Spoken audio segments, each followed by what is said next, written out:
Strike the language that's true, and you want to add in this other language. The proper place for this, as I've said again multiple times, is to put it in the minority views, which will be part of the oversight plan. But for some reason, that doesn't seem to be good enough for the minority. Will the chairman yield? Yeah, sure.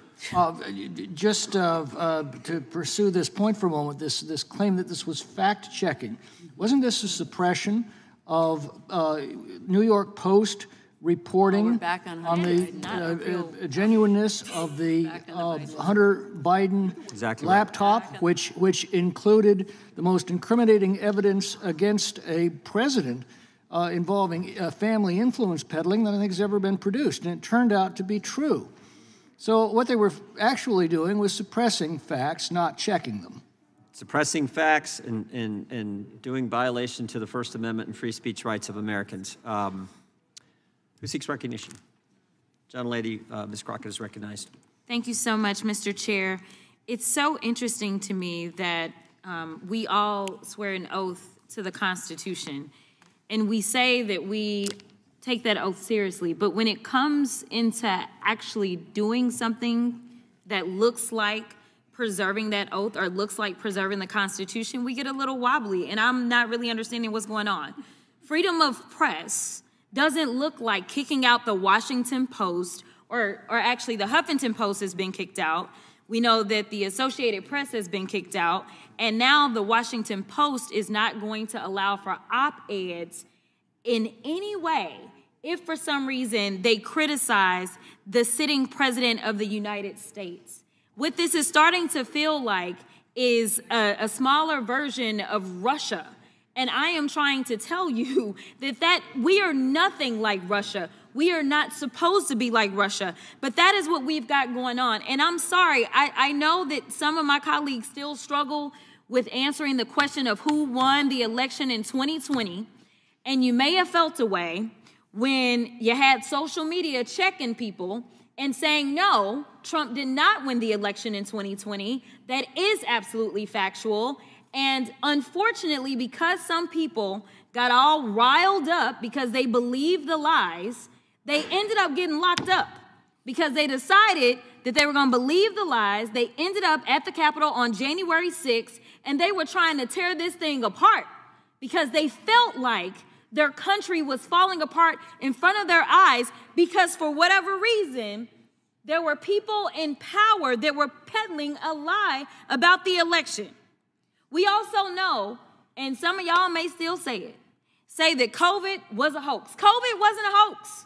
Tell that to the over 1 million people that died under Donald Trump's first watch. It wasn't a hoax. So no, I do believe that it was okay. In fact, I do believe that it was ethically right for social media to check people because you had people that didn't know anything about science and decided that they were going to put out whatever lies or propaganda or conspiracy theories they wanted to, and people died. At some point in time, we have to evaluate what is factual, and I know that facts hurt y'all, and I just wish we could get on the same page, but we do know during the presidential election that the president would not go and participate in anything if fact-checking was going to be a part of it, because he didn't want to be fact-checked. We know that the vice president got upset in his vice presidential debate when he was fact-checked.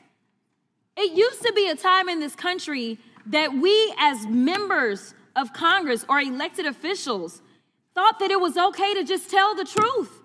Instead, we're pushing conspiracy theories, and some of them are killing people. It's the same thing that we have coming out of Doge. It's the reason that people are dying. It's the reason that farmers are losing their farms, because we continue to peddle conspiracy theories. It is time for us to say, Mr. President, guess what? Russia invaded Ukraine. Can we at least agree on that one? Facts matter. Y'all, this is literally potentially putting us into an international crisis.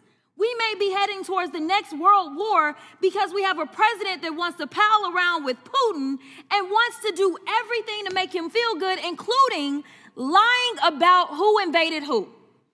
Mr. Chair, I got a minute left, but I really want to yield to any of my colleagues and ask them if they will say today very basically, that when it came down to the war in Ukraine, that it was not Ukraine that invaded Russia, it was the other way around. Is there anybody in here that has enough courage to say that Russia invaded Ukraine? You can have my time. And this is yet the problem. This is the problem. That is not infringing upon free speech. Will the gentlelady yield? I will yield to the right. Thank you, Ms. Crockett. To be clear, your challenge, I think, was across the aisle, because I think every member on your side of the aisle agrees with the obvious fact that Vladimir Putin ordered the filthy, bloody, imperialistic invasion of Ukraine. And in fact, at the time, Donald Trump as president never denied it. In fact, he praised it. He said it was, quote, an act of genius when Putin ordered the invasion of Ukraine. So I would hope some of our colleagues would consent to at least that historical point, since we think history is so important. There are people who want to relive that in our oversight report. And therein lies the problem. The time of the gentlelady has expired. The gentleman from California is recognized. I'd yield to the chairman. I just wanted to make a point. We've talked, gentlelady, previous speaker talked about factual information. We've talked about fact-checking. Fact-checking. You know what fact-checking is truly supposed to be in this country? The First Amendment. Not some expert who can sit on and look at posts and tweets and different things and say, oh, that's not factual, take it down. That's not how it works. Fact-checking is the First Amendment. Someone says something stupid, and that happens every day in this Congress. Someone says something crazy. Someone says something that's not quite true, not quite accurate. You know what the fact check is? Someone says something else, and you have debate. That's what we do in this committee every day. And this is the committee who's supposed to protect that fundamental fact. Real fact-checking is the First Amendment. Our Supreme Court has been clear about that.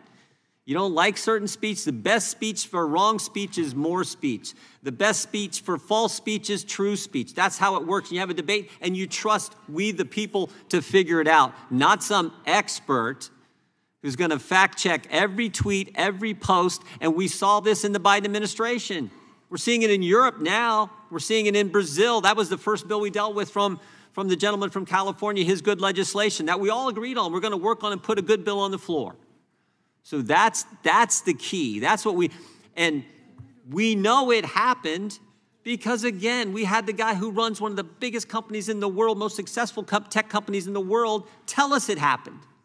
We had on the third day of the Biden administration an email from the White House to Twitter saying, take down this tweet ASAP. The government telling a business to take down a tweet, and the tweet, ironically, was from RFK Jr., who was going to be running for president against the guy in the White House. So he was saying, take down the speech of my opponent.